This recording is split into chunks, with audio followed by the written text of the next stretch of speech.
हिमांशु तिवारी जी जबलपुर से। श्री हरिवंश महाराज जी राधे राधे। आपके चरणों में कोटि कोटि बतलाया था कि विशेष लक्ष्य की प्राप्ति के लिए विशेष साधना, श्री जी की प्राप्ति के लिए उनका नाम जप, अष्टयाम सेवा, वाणी जी आदि शिव की भक्ति और कृपा की किस तरह की साधना करने पड़ती है? साधना है किसी भी भगवान को प्रसन्न करना हो तो अपने को उनके हवाले कर दो, इसे शरणागत। राधा वल्लभ श्री हरिवंश मित्रों, आज एक उपासक ने महाराज जी से प्रश्न किया कि जिस प्रकार आपसे राधा रानी प्रसन्न रहती हैं तो वैसे ही आपने शिव जी को कैसे प्रसन्न किया, अर्थात आपने भोलेनाथ की भक्ति कैसे प्राप्त करी और आपने उन्हें कैसे प्रसन्न किया। तो चलिए जानते हैं गुरुदेव जी से इसका उत्तर। राधे राधे।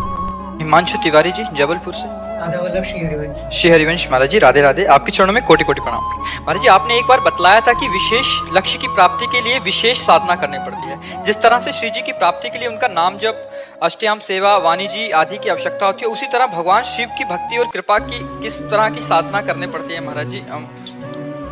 सबसे पहली साधना है किसी भी भगवान को प्रसन्न करना हो तो अपने को उनके हवाले कर दो, इसे शरणागति कहते हैं। जैसे भगवान शंकर मन वचन कर्म से, हे शिव मैं आपका हूँ। सबसे पहली जरूरत है अपने आप। शिव को ये सांसारिक वस्तुएं नहीं चाहिए। लोग भगवान को क्या समझ रहे हैं? अरे अनंत ब्रह्मांड जिनके एक संकल्प में प्रकट हो गए, उन भगवान के बच्चे तुम हो यार। तुम्हारे पास जो कुछ है सब उनका दिया हुआ है, तो उनको क्या दोगे? तो फिर हम भगवान की सेवा कैसे करें? सब कुछ उनका दिया हुआ। जैसे एक पिता अपने 4 पुत्रों को सेव लाया और एक एक दे दिया। अब उनमें से एक बालक दौड़ के आया और अपने पिता के मुख में पड़ा। पिता ही लाया है, बालक को पाने के लिए दिया है, लेकिन उससे पहले नहीं पाया अपने पिता क्या करेगा? गोद में उठा लेगा और दुलार करके उससे सेव लेगा, अपने हाथ से उसको खुआएगा। यही तो मेरे भगवान करते हैं। जब कोई भक्त भोग लगाता है तो थाल वापस आती है, लेकिन वो बहुत बड़ी सेवा बन गई। तो दियम वस्तु गोविंदम तुभ्यमेव समर्पये, आपकी दी हुई वस्तु आपको समर्पित है। तो सबसे पहले भगवान को प्रसन्न करने के लिए अपना सब कुछ दे, लेकिन धोखेबाजी से नहीं। जैसे आरती में गाया जाता है ना, तन मन धन सब प्रभु आपका। क्या इस पे खरे उतरते हैं हम लोग? बेईमानी। हम क्या मानते हैं सब कुछ भगवान का है? अगर मानते हैं तो चाहे वो रख ले हमारे पास तो जय जय, और सब ले जाएं तो जय जय। हमें बुरा नहीं लगेगा, क्योंकि हमारी वस्तु तुम्हारे पास धरोहर के रूप में रखी, हम ले लेते थे, तुम्हें क्यों बुरा लगेगा? लेकिन नहीं, हमें बुरा लगता है। हम लोग केवल जबान से कहते तन मन धन सब तेरा, हम खरे नहीं उतरते।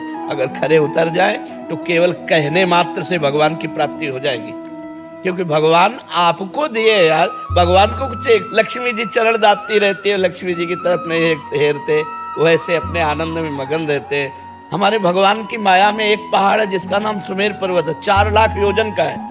4 लाख योजन, 1 योजन माने 4 कोस, 1 कोस माने 3 किलोमीटर। 4 लाख योजन का सोने का पहाड़, उनको तुम किलो 2 किलो का मुकुट चढ़ा दिए तो कोई बहुत बड़ी बात कर दी है। जिनके एक संकल्प से अनंत ब्रह्मांड सृजित हुए, उनके हम हो जाएं, यही सबसे बड़ी आराधना। और भगवान शिव तो यार बहुत मस्त भगवान है। धतूरे का फल, अकौड़े का फूल, एक चुल्लू जल, हर हर महादेव, इतने भी राजी हो गए। अरे लेकिन सच्ची साधना का स्वरूप है तन मन प्राण भगवान को समर्पित कर देना। समझ पा रहे हैं? गुरुदेव, आपने भगवान शिव के भी दर्शन किए, तो आपने कैसी साधना की थी उसको प्राप्त करने की? क्या उनके दर्शन थे? यही साधना की थी। घाटों में पड़े रहते थे, तन मन प्राण समर्पित करके, एक भी श्वास व्यर्थ नहीं जाने देते थे। आज भी हमारे पास 1 रुपया नहीं, न जीवन में कभी लिया है, न जीवन में रखा है, न जीवन में रखेंगे। कभी ऐसे किसी से नहीं। जो आ जाता भोजन घाट में, कभी भरपेट भोजन नहीं मिलता था, कभी कोई इतना सतुआ, कभी एक बर्फी। अब आज तो भगवान जैसे रख रहे हैं वैसे रह रहे हैं। ऐसा जीवन नहीं था। 1 वस्त्र केवल और एक ही लगन कि मैं भगवत साक्षात। अब बचपन से निकले थे, 13 वर्ष की अवस्था, कोई दुख से थोड़े निकले थे कि किसी विपत्ति या दुख या संकट से हम बाबा जी बन गए। खूब ज्ञान पूर्वक निकले थे कि मेरा लक्ष्य क्या है, तो उसी लक्ष्य की प्राप्ति के लिए तड़पन रहती है।